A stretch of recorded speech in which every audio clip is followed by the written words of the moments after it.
Hello साथियों, नमस्कार। तो आप लोग कैसे? उम्मीद करता हूँ आप लोग अच्छे होंगे और आप लोग जो है अपनी पढ़ाई बिल्कुल अच्छे ढंग से कर पा रहे होंगे। तो चलिए आज का क्लास हम लोग स्टार्ट करते हैं। अगर हम लोग आज की क्लास के बारे में बात करें तो आज की क्लास में हम लोग प्रश्नावली 1.5 का जो भी प्रश्नावली का प्रश्न है उसको देखेंगे, क्योंकि हम लोग पिछले क्लास में प्रश्नावली 1.5 का जो भी उदाहरण का प्रश्न था उसको देख चुके थे। तो चलिए आज का क्लास हम लोग स्टार्ट करते हैं। हमारा जो प्रश्नावली रहेगा आज वो रहेगा 1.5।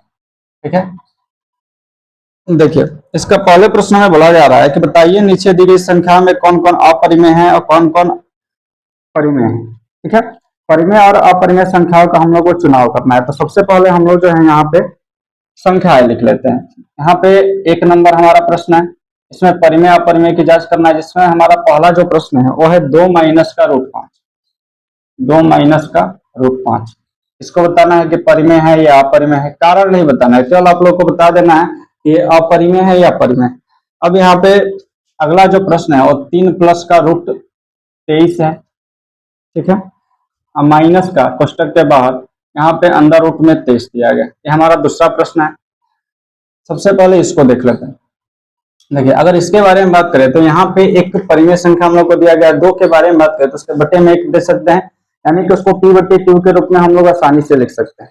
ठीक है, तो इसे हम लोग अपरिमेय संख्या बोलेंगे। जबकि ये क्या है, अपरिमेय संख्या क्या है कि ये एक परफेक्ट स्क्वायर नंबर नहीं है। 5 का अगर वर्गमूल निकालना चाहे तो निकल नहीं पाएगा, इसलिए क्या है तो अपरिमेय संख्या है। तो परिमेय संख्या में से अगर अपरिमेय संख्या हम लोग घटाएंगे तो घटाना तो संभव नहीं होगा, इसलिए इसको बोल सकते हैं कि यह क्या है जी, अपरिमेय संख्या है। यह एक अपरिमेय संख्या है।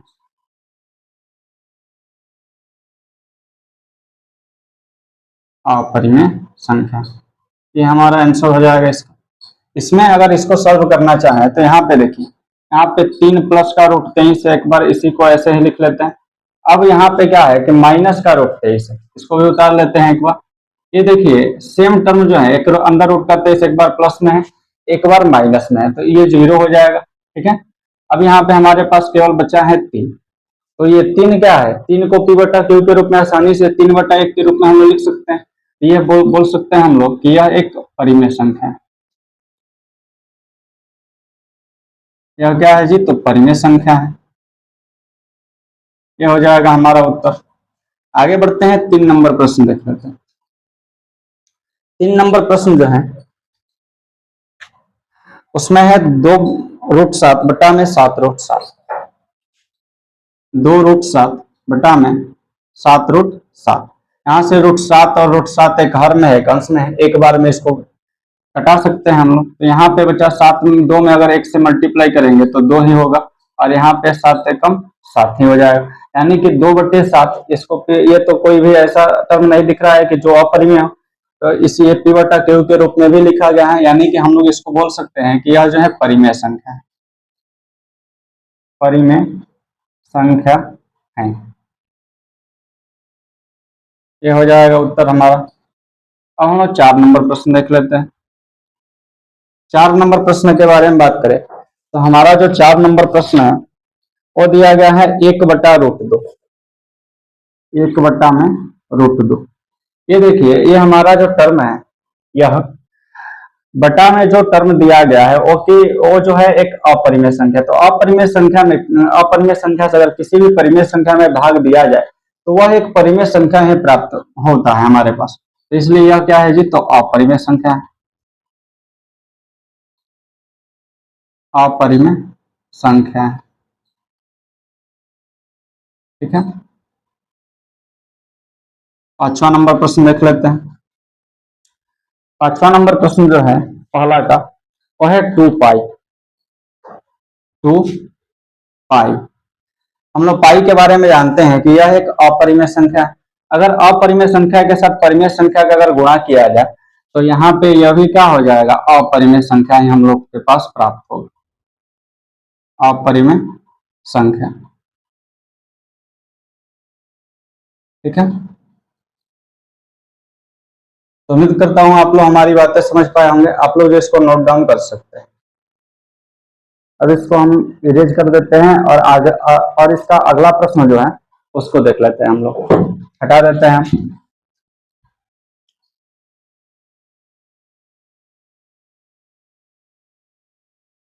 देखिए अब हम लोग दूसरा प्रश्न देख लेते हैं इसका। दूसरा का पहला प्रश्न 2 नंबर प्रश्न में बोला जा रहा है हम लोगों से कि निम्नलिखित व्यंजकों में से प्रत्येक व्यंजक को सरल करें, मैंने कि हम लोग को हल करना है। ठीक है, पहला क्वेश्चन है 3 + √3, 3 + √3 इंटू में 2 + √2। ठीक है, ये हमारा प्रश्न है और इसको हल करके हम लोग को दिखाना है। आप लोग अगर किसी व्यंजक का प्रयोग करना चाहेंगे इसमें तो हो नहीं पाएगा। अगर इसको हम लोग ए मान लें, इसको बी मान लें, इसको सी मानना पड़ेगा, इसको डी मानना पड़ेगा, जो कि किसी भी सूत्र में यह जो है बैठ नहीं पाएगा अच्छे ढंग से। इसलिए हम लोग जो है इसको बिना किसी व्यंजक का, ये बिना किसी फॉर्मूले का प्रयोग करते हुए इसको डायरेक्ट गुणा करके हम लोग बनाएंगे। यहाँ पे 3 लिखा जाएगा, ये 2 प्लस का √2 है, लिख दिया जाएगा। प्लस का √3 यहाँ पे है तो √3 लिख दीजिए। यहाँ पे 2 प्लस का √2 लिखा जाएगा। अब देखिए गुणा करिएगा तो 3 दूना 6 हो जाएगा, और 3 √2 में गुणा होगा तो 3 √2 हो गया। अब यहाँ पे प्लस का, यहाँ पे √3 में 2 से जब गुणा करिएगा आप लोग तो यहाँ पे हो जाएगा हमारे पास 2 √3। यहाँ पे √3 में √2 से जब गुणा होगा तो √6 हो जाएगा। अब देखिए अब यहाँ पे किसी में तो कोई संबंध हम लोग को दिख नहीं रहा है। यहाँ पे अगर संबंध देखना चाहे तो कोई भी किसी एक दूसरे से संबंधित है नहीं, तो हमारे पास यही जो है उत्तर हो जाएगा। यानी क्या हो जाएगा 6 प्लस का 3 √2 प्लस का 2 √3 प्लस का √6। ठीक है, कहें कि इसमें तो कोई संबंध है नहीं, तो यही जो है हमारा उत्तर हो जाएगा। ये हमारा था पहला प्रश्न। अब हम दूसरा प्रश्न देख लेते हैं। दूसरे प्रश्न में हम लोगों से ये बोला जा रहा है कि 3 + √3, 3 + √3 इंटू का 3 माइनस का √3, ये हमारा दूसरा प्रश्न है। इसको भी आसानी से सॉल्व किया जा सकता है। इसमें अगर किसी फॉर्मूले का अगर हम लोग प्रयोग करना चाहे तो आसानी से किया जा सकता है। कारण क्या है? कारण यह है कि यहाँ पे अगर हम लोग इसको ए मान लेते हैं, इसको बी मान लेते हैं, तो ये भी ए हो जाएगा और ये भी बी हो जाएगा, कहा कि सेम टर्म है। ठीक है, अब यहाँ पे ये हो गया a + b into a minus b. सूत्र हम लोग जानते हैं, ये जो सूत्र होता है a² - b² का होता है। यहाँ पे हम लोग लिखेंगे, यहाँ पे चुकी करके सबसे पहले आप लोग सूत्र लिख लीजिए, या सब लिख लीजिए। लिखेंगे चुकी a² - का b² बराबर a + b इंटू का a माइनस का b, ये हमारा सूत्र होता है। और यही जो सूत्र जो है इधर हम लोग को दिया गया है, देखिए a + b 3 + √3 इंटू में 3 माइनस का √3, यानी कि इसके स्थान पे हम लोग आसानी से इसको लिख सकते हैं। a के स्थान पे 3 है तो यहाँ पे 3 का स्क्वायर लिखा जाएगा, माइनस का चिन्ह बीच में डाला जाएगा कि यहाँ पर भी माइनस। बिल्कुल सूत्र की सहायता से इसको हल करेंगे हम लोग। यहाँ पे b के स्थान पे √3 है तो √3 का होल स्क्वायर हम लोग लिख देंगे। 3 का स्क्वायर जो होता है वो होता है 9, और √3 का स्क्वायर तो 3 ही हो जाएगा। अब 9 में से 3 घटाइएगा तो 6 आ जाएगा इसका आंसर। ठीक है, यही जो है इसका उत्तर हो जाएगा। अब हम अगला प्रश्न देख लेते हैं, जो कि हमारा 3 नंबर प्रश्न है। देखिए इधर देख लेते हैं। यहाँ इसमें बोला जा रहा है 3 नंबर प्रश्न में इसका √5 + √2 का होल स्क्वायर, √5 प्लस में √2 का होल स्क्वायर, ये हमारा प्रश्न है। यहाँ पे आप लोग देखिएगा तो इसको a + b के होल स्क्वायर के सूत्र पर हम लोग आसानी से विस्तारित कर सकते हैं। कारण क्या है? कारण ये है कि देखिए ये जो है इसको a मान लेते हैं और इसको b मान लेते हैं, तो a + b के होल स्क्वायर के फॉर्मूले पर आसानी से इसको विस्तारित किया जा सकता है। यहाँ पे चुकी करके हम लोग सबसे पहले फॉर्मूला लिख लेते हैं। a + b के होल स्क्वायर का जो फॉर्मूला होता है वो होता है a² प्लस का 2ab प्लस का b² होता है फॉर्मूला इसका। अब यहाँ पे विस्तारित करने की क्रिया जो है हम लोग स्टार्ट करते हैं। अब यहाँ पे देखिए a² यहाँ पे लिखा गया, a के स्थान पे √5 है तो √5 का स्क्वायर यहाँ पे लिखेंगे, प्लस में 2ab है 2 लिखेंगे। a के स्थान पे √5 है और b के स्थान पे क्या है तो √2। बिल्कुल आप लोग समझ पा रहे होंगे हमारी बातों को। अब हम लोग आगे बढ़ेंगे तो यहाँ पे b के स्थान पे हम लोग को दिखेगा √2, तो प्लस में √2 का होल स्क्वायर हम लोग लिख सकते हैं।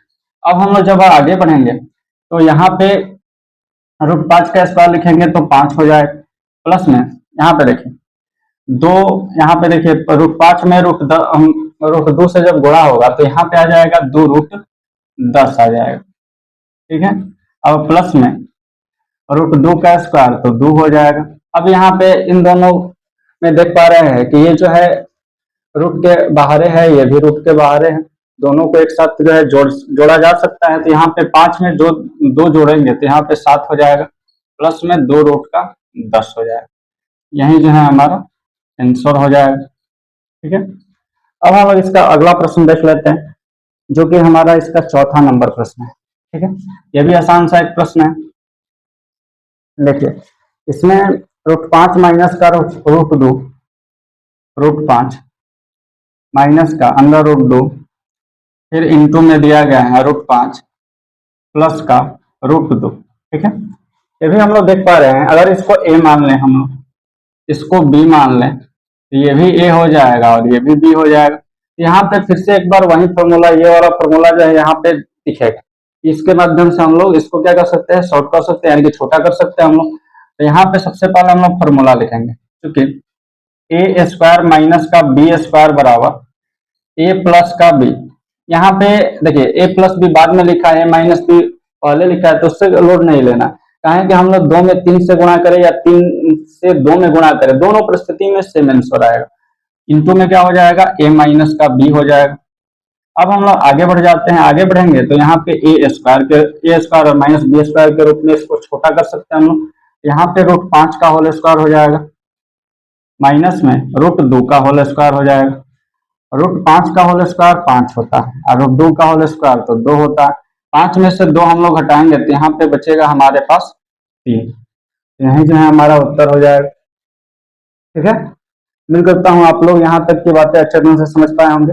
आप लोग जो इसको नोट डाउन कर सकते हैं।